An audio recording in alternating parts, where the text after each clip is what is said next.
Hello friends, இன்னைக்கு வீடியோவில் PCOD இருக்கா அப்படிங்கிறத உணர்த்தக்கூடிய முக்கியமான 5 அறிகுறிகளை பற்றி தான் பார்க்க போகிறோம்.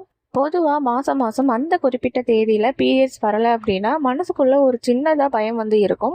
அப்போ பல பேருக்கு ஒரு டவுட் வரும். எனக்கு பிசிஓடி இருக்குமா அப்படிங்கிற டவுட் எல்லாருக்குமே இருக்கும். அதனால் இன்னைக்கு வீடியோவில் நம்ம பிசிஓடி இருக்கோம் அப்படிங்கிறத எந்த மாதிரியான சிம்டம்ஸ்லாம் வச்சு நம்ம தெரிஞ்சுக்கலாம் அப்படிங்கிறத பற்றி தான் இந்த வீடியோவில் நம்ம பார்க்க போகிறோம். நிறைய பேர் இந்த அறிகுறிகளை சாதாரணமாக நினச்சி விட்டுடுறாங்க. ஆனால் இந்த அறிகுறிகள் உங்களுக்கு இருந்தால் தயவு செஞ்சு நீங்கள் இக்னோர் பண்ணாமல் இதை சரியாக புரிஞ்சுக்கிட்டு நீங்கள் ஒரு டாக்டர் கன்சல்ட் பண்ணுறது தான் ரொம்பவே நல்லது. அதனால் சீக்கிரமாகவும் உங்களுக்கு ப்ரெக்னன்சி கிளிக் ஆகும். சரி, வாங்க இந்த 5 அறிகுறிகள்லாம் என்னென்ன அப்படிங்கிறத ஒன் பை ஒன்னாக நம்ம பார்க்கலாம். முதல்ல அறிகுறிகளுக்குள்ளே போகிறதுக்கு முன்னாடி ஃபர்ஸ்ட் பிசிஓடி அப்படின்னா என்ன அப்படிங்கிறத தெளிவாக புரிஞ்சுக்கலாம். ஏன்னா நிறைய பேர் இதை ஏதோ பெரிய நோய் அப்படின்ற மாதிரி நினச்சிக்கிறாங்க. இது பெரிய நோய் அப்படின்லாம் ஒன்றுமே கிடையவே கிடையாது. நம்ம உடம்புல இருக்கக்கூடிய சினப்பை, அதாவது ஓவரின்னு சொல்லக்கூடிய சின்ன சின்ன நீர்க்கட்டிகள் உருவாகிற ஒரு நிலை தான் இந்த பிசிஓடி அப்படின்னே சொல்லலாம். இது எதனால வருது அப்படின்னு பார்த்தீங்கன்னா, நம்மளோட உடம்புல இருக்கக்கூடிய ஹார்மோன்கள் சமநிலை இல்லாமல், அதாவது ஹார்மோன் பேலன்ஸ் இல்லாமல் இம்பேலன்ஸாக இருக்கிறதுனால இந்த நிலை ஏற்படுது. இதனால என்ன பாதிப்பு வரும் அப்படின்னு பார்த்தீங்கன்னா, வழக்கமாக ஒவ்வொரு மாதமும் ஒரு கருமுட்டை ஆரோக்கியமாக வளர்ந்து வெளியே வெடிச்சு வரணும். இதுதான் ஓவலேஷன். ஆனால் இந்த பிசிஓடி இருந்துச்சு அப்படின்னா அந்த முட்டை சரியான நேரத்தில் வளர்ச்சி அடையாமல் இதனால ஓவலேஷன் நடக்கிறதுல பிரச்சனை அப்படிங்கிறது ஏற்படும். ஓவலேஷன் சரியாக நடக்கலை அப்படின்னா விந்தணு கூட சேர்றதுக்கு அங்கே கருமுட்டையே இருக்காது. இதனால தான் ப்ரெக்னன்சி தள்ளி போய்கிட்டே இருக்கு. ஸோ பிசிஓடி அப்படிங்கிறது ஒரு தடையாக இருக்கலாம். ஆனால் இதை சரியான முறையில் கவனிச்சிங்க அப்படின்னா இதை கண்டிப்பாக சரி பண்ணிக்க முடியும். அதனால இது அவ்வளோ பெரிய குணப்படுத்தாத நோய் அப்படிங்கிறது எந்த ஒரு ப்ராப்ளமும் கிடையாது. இப்போ அந்த 5 முக்கியமான அறிகுறிகளை ஒன் பை ஒன்னாக நம்ம என்னென்னு பார்க்கலாம். உங்களுக்கு பிசிஓடி இருக்குது அப்படிங்கிறத உணர்த்தக்கூடிய முதலாவதாக இருக்கக்கூடிய சிம்டம்ஸ், இதுதான் மிகப்பெரிய முக்கியமான சிம்டம்ஸ் அப்படின்னே சொல்லலாம். அதாவது பீரியட்ஸ் தள்ளி தள்ளி வரக்கூடிய சிம்டம்ஸ் தான் இந்த முதலாவதாக இருக்கக்கூடிய சிம்டம். வழக்கமாக ஒரு பெண்ணுக்கு 28 இருந்து 30 நாட்களுக்கு ஒரு முறை பீரியட்ஸ் வரணும். ஆனால் உங்களுக்கு 40 நாட்கள் ஆகியும் 50 நாட்களுக்கு ஆகியும் இதெல்லாம் கடந்து பீரியட்ஸ் வரல, இல்லைனா இன்னும் சில பேருக்கு சில மாதங்கள் கூட பீரியட்ஸ் வராமலே ஸ்கிப் ஆகுது அப்படின்னா அதை நீங்கள் கண்டிப்பாக கவனிக்கணும். இது பிசிஓடி வர்றதுக்கான மிகப்பெரிய காமனாக இருக்கக்கூடிய சிம்டம்ஸ் அப்படின்னே சொல்லலாம். ஏன் இப்படி நடக்குது அப்படின்னு பார்த்தீங்கன்னா, நான் முன்னாடியே சொன்ன மாதிரி பிசிஓடி இருந்துச்சு அப்படின்னா உங்கள் சினப்பையில் இருந்து முட்டைகள் முழுமையாக வளராது. முட்டை சரியாக வளர்ச்சி அடைஞ்சு வெளியே வந்தால் தான் ஓவலேஷன் அப்படிங்கிறது நடக்கும். உங்கள் கர்ப்பப்பை அடுத்த கட்டத்துக்கே தயாராகி பீரியட்ஸ் வரதுக்கான எல்லா வேலையும் செய்ய ஆரம்பிக்கும். ஆனால் இங்கே ஓவலேஷன் சரியாக நடக்காதனால உங்களுடைய உடம்புக்கு எப்போ பீரியட்ஸ் வரணும் அப்படின்னு தெரியாமல் குழம்பி போய் இருக்கும். நிறைய பேர் என்ன நினைப்பாங்க அப்படின்னா, பீரியட்ஸ் வரலைன்னா என்ன, ஒர்க் டென்ஷனில் தள்ளி போகுது அப்படின்னு அசால்ட்டாக இருப்பாங்க. ஆனால் ப்ரெக்னன்சி ட்ரை பண்ணும்போது பீரியட்ஸ் கரெக்டாக இருந்தால் தான் நம்மளால் ஓவலேஷனால் கால்குலேட் பண்ணவே முடியும். அதனால் உங்களுக்கு வருஷத்தில் 9 தடவைக்கும் கம்மியாக பீரியட்ஸ் வருது அப்படின்னா நீங்கள் உடனே ஒரு டாக்டரை பார்த்து ஸ்கேன் பண்ணி செக் பண்ணுறது தான் ரொம்பவே நல்லது. ரெண்டாவதாக இருக்கக்கூடிய சிம்டம்ஸ் திடீர்னு உடல் எடை அதிகமாகும். உங்களுக்கு நிறைய பேர் சொல்லுவாங்க, நான் முன்னாடி சாப்பிட்டா அதே அளவு சாப்பாடு தான் இப்போவுமே சாப்பிட்றேன். ஆனால் ஏன் தெரியல, இந்த ஒரு சில மாதங்களில் மட்டும் எனக்கு திடீர்னு ரொம்ப வெயிட் அதிகமாகிடுச்சு அப்படின்னு சொல்லுவாங்க. இது எதனால் நடக்குது அப்படின்னு பார்த்தீங்கன்னா, பிசிஓடி இருக்கும்போது நம்ம உடம்புல ஏற்படக்கூடிய ஹார்மோன் மாற்றங்களால் தான் இந்த மாதிரி திடீர்னு உடல் எடை அதிகமாகுது.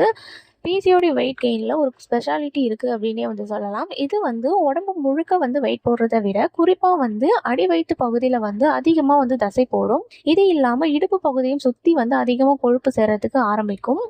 இதுக்கெல்லாம் என்ன காரணம் அப்படின்னு பார்த்தீங்கன்னா, பிசிஓடி இருக்கும்போது நம்ம உடம்புல இன்சுலின் ரெடியூஸ் அப்படிங்கிறது ஒரு நிலை ஏற்படும். இதனால தான் நம்ம சாப்பிட்ற சாப்பாட்டில் இருக்கக்கூடிய சர்க்கரையை உடம்பு சரியாக எரிக்க முடியாமல் அதை அப்படியே கொழுப்பாக மாற்றி வயிற்று பகுதியில் சேமித்து வச்சுக்கும். இந்த அதிகப்படியான உடல் எடை மறுபடியும் ஹார்மோன்கள் இன்னும் அதிகமாக பாதிக்கிறதுனால இதனால ஒரு சைக்கிள் மாதிரி வெயிட் ஏறும், பிசிஓடும் அதிகமாகும். அதனால சாப்பாட்டில் மாற்றமே இல்லாமல் உங்கள் வெயிட் சட்டுன்னு ஏறுது அப்படின்னா அது பிசிஓடுக்கான ஒரு சிக்னல் அப்படின்னே சொல்லலாம். மூணாவதாக இருக்கக்கூடியது திடீர்னு உங்களுடைய முகத்தில் வரக்கூடிய முகப்பருக்கள், அதாவது பிம்பிள்ஸ் அப்படின்னே சொல்லலாம். வழக்கமாக டீனேஜ் வயசில் இருக்கக்கூடிய அந்த டைமில் வரக்கூடிய பிம்பிள் சாதாரண பிம்பிள் தான். அது எந்த ஒரு ப்ராப்ளமும் கிடையாது. ஆனால் அந்த வயசை எல்லாம் தாண்டி 20 ஆயிடுச்சு இல்லை 30 வயசுக்கு மேலே உங்களுக்கு திடீர்னு உங்களுடைய முகத்தில் இல்லை அப்படின்னா தாடையில் இல்லைன்னா கழுத்து பகுதியில் அதிகப்படியான பருக்கள் வர ஆரம்பிக்குது அப்படின்னா அது பிசியோட ஒரு முக்கியமான சிக்னல் அப்படின்னே வந்து சொல்லலாம். ஏன் பருக்கள் வரும் அப்படின்னு பார்த்தீங்கன்னா நம்ம உடம்புல ஆண்ட்ரோஜன் அப்படிங்கிற ஒரு ஹார்மோன் இருக்குது. இது வந்து ஹார்மோன் அப்படின்னே வந்து சொல்லலாம். பிசிஓடி இருக்கிற பெண்களுக்கு வந்து இந்த ஹார்மோன் அளவு உடம்புல கொஞ்சம் அதிகமாகிறதுனால இந்த மாதிரியான பிம்பிள் வந்து ஏற்படும். இதனால வந்து நம்ம சருமத்தில் இருக்கக்கூடிய ஆயில் கிளாண்டிஸ் அப்படின்னு சொல்லக்கூடிய அதிகப்படியான எண்ணெயை வந்து சுரக்கும். இதனால என்னென்ன மாற்றங்கள் ஏற்படும் அப்படின்னு பார்த்தீங்கன்னா முகம் எப்பவுமே வந்து ஒரு மாதிரியான எண்ணெயோட பிசுபிசுப்போட ஆயில் ஸ்கின்னாக வந்து இருக்கும். முகத்தை எந்த அளவுக்கு வந்து நீங்கள் கழுவினாலுமே அந்த ஆயில் அப்படியே தான் இருக்கும். இந்த ஆயில் அண்ட் வந்து அழுக்கு சேரதுனால வலியோட கூடிய பெரிய பெரிய பருக்கள் முகத்தில் வர வந்து ஆரம்பிக்கும். நீங்கள் எவ்வளோதான் வந்து க்ரீம் போட்டாலும் ஃபேஸ் வாஷ் பண்ணினாலுமே இந்த பருக்கள் குறையலை அப்படின்னா இந்த பிரச்சனை வெளியே இல்லை, உங்கள் ஹார்மோன்களோட இருக்குது அப்படின்ட்டு அர்த்தம். இதையும் நீங்கள் ஒரு மிகப்பெரிய சிம்டம்ஸ் அப்படின்னே ஏற்றுக்கலாம் பிசிஓடியில். 4வதாக இருக்கக்கூடிய சிம்டம்ஸ் என்னன்னு பார்த்தீங்கன்னா முடி வந்து தேவையில்லாமல் கொட்டும். அதே சமயம் வந்து தேவையில்லாமல் முடிகள் வந்து வளர ஆரம்பிக்கும். உங்களுக்கு வந்து வழக்கமாக வந்து முடி கொட்டுறதை விட இந்த டைமில் ரொம்ப அதிகமாக வந்து இருக்கும். குறிப்பாக நீங்கள் தலை குளிக்கும் போதோ இல்லை தலை வந்து வாரும் போதோ கைகளோட கொத்து கொத்தாக வந்து முடி வரும். மண்டையோட முன்பகுதியில் வந்து முடி வந்து மெலிசாகிறது நீங்களே வந்து தெளிவாக வந்து பார்ப்பீங்க. இது இல்லாமல் தலைமுடி கொட்டுறது அதே சமயத்தில் முகத்தில் தேவையில்லாத இடங்களில் வந்து முடி வளர ஆரம்பிக்கும். குறிப்பாக வந்து மேல் உதடு அப்பர் லிப் அந்த பகுதியில் வந்து வளரும். இது இல்லாமல் தாடை அண்ட் வந்து கன்னங்களில் வந்து முடி வளர ஆரம்பிக்கும். ஏன் இந்த மாதிரி இருக்குது அப்படின்னு பார்த்தீங்கன்னா இதுக்கும் வந்து ஆண் ஹார்மோன் ஆண்ட்ரோஜன் அப்படின்னு சொல்லக்கூடிய ஹார்மோன் தான் காரணம். இந்த ஹார்மோன் வந்து அதிகமாச்சு அப்படின்னா அது தலைமுடியை வந்து கொட்ட வைக்கும். ஆனால் அதே சமயத்தில் முகத்தில் முடியை வளர வைக்கும். இதுதான் காரணம். இதை ஹையர்சுட்டிசம் அப்படின்னு வந்து சொல்லுவாங்க. உங்களுக்கு திடீர்னு இந்த மாதிரி மாற்றங்கள் தெரியுது அப்படின்னா அடிக்கடி வந்து த்ரெட்டிங் பண்ண வேண்டிய நிலை வந்து ஏற்படுது அப்படின்னா உங்கள் உடம்புல ஹார்மோன்கள் வந்து இம்பேலன்ஸாக இருக்குது அப்படின்ட்டு அர்த்தம். அது வந்து பிசியோட ஒரு மிகப்பெரிய முக்கியமான சிம்டம்ஸ் அப்படின்னே வந்து சொல்லலாம். கடைசியாக இருக்கக்கூடிய சிம்டம்ஸ் என்னன்னு பார்த்தீங்கன்னா குழந்தை வந்து தள்ளி போகிறது, அதாவது ப்ரெக்னன்சி வந்து டிலே ஆகுறது. நிறைய பேர் வந்து என்கிட்ட கேட்குறது இதை பற்றி தான். நாங்கள் எல்லாமே கரெக்டாக தான் ஃபாலோ பண்ணுறோம், ஆனால் ஏன் இன்னும் நான் வந்து ப்ரெக்னென்ட் ஆகலை அப்படின்னு கேட்குறாங்க. நீங்கள் ஒரு வருஷமாக இல்லை அப்படின்னா அதுக்கும் மேலேயும் நீங்கள் குழந்தைக்கு ட்ரை பண்ணிட்டு இருக்கீங்க அப்படின்னா ஆனால் குழந்தை வந்து தள்ளி போயிட்டே இருக்குன்னா அதுக்கு பின்னாடி இருக்கக்கூடிய மேஜர் ரீசன் வந்து இந்த பிசிஓடியாக வந்து உங்களுக்கு இருக்கலாம். ஏன் அப்படின்னு பார்த்தீங்கன்னா குழந்தை உருவாகணும் அப்படின்னா ஒரு பெண்ணோட உடம்புல ஆரோக்கியமான முட்டை வந்து உருவாகணும். அது சரியான நேரத்தில் ரிலீஸ் ஆகுறதும் ஓவுலேஷன் சரியான நேரத்தில் வந்து நடக்கிறோம் தான் ரொம்பவே முக்கியம். ஆனால் இந்த பிசிஓடி பிரச்சனை இருந்தால் அந்த ஓவுலேஷன் ப்ராசஸ் வந்து ஒழுங்காக நடக்காததுனால சில மாதம் முட்டை வராமலே வந்து போயிடும். சில மாதம் முட்டை ரிலீஸ் ஆகிற அந்த தேதி வந்து ரொம்ப வந்து மாறி மாறி வந்து சேஞ்ச் ஆகும். இதனால நீங்கள் எவ்வளோதான் வந்து ட்ரை பண்ணாலுமே அந்த சரியான ஃபர்டைல் விண்டோ அப்படின்னு சொல்லக்கூடியது ஓவுலேஷன் டேஸ் வந்து கால்குலேட் பண்ணுறது கஷ்டமாக போயிடும். இதனால தான் ப்ரெக்னென்சி வந்து லேட் ஆகுது. இதை நினச்சி நீங்கள் பயப்படணும் அவசியம் இல்லை. ஐயோ எனக்கு பிசிஓடி இருக்குது அப்போ எனக்கு வந்து குழந்தையே பிறக்காதா அப்படின்னு மட்டும் நீங்கள் வந்து தப்பாக நினைக்காதீங்க. பிசிஓடி அப்படிங்கிறது தற்காலிகமான ஹார்மோன்கள் வந்து தடை தான். சரியான உணவு உடற்பயிற்சி அண்ட் வந்து டாக்டர் கொடுக்குற சின்ன சின்ன மெடிசன் மூலமாகவே இதை வந்து ஈஸியாக சரி பண்ணிடலாம். ஆரோக்கியமாக வந்து கன்சீவ் ஆகவும் உங்களால் முடியும். நீங்கள் வந்து சாதாரணமாக லைஃப் ஸ்டைல் சேஞ்ச் பண்ணாலே உங்களாலையும் வந்து பிசிஓடி இல்லாமல் பீரியட்ஸ் ரெகுலராகவும் முடியும். ப்ரெக்னன்சியும் வந்து சான்ஸ் வந்து அதிகமாகும். அதை பற்றி நெக்ஸ்ட் வீடியோவில் நான் போடுறேன். அதுக்கு நம்மளோட சேனலை சப்ஸ்கிரைப் பண்ணி வச்சுக்கோங்க.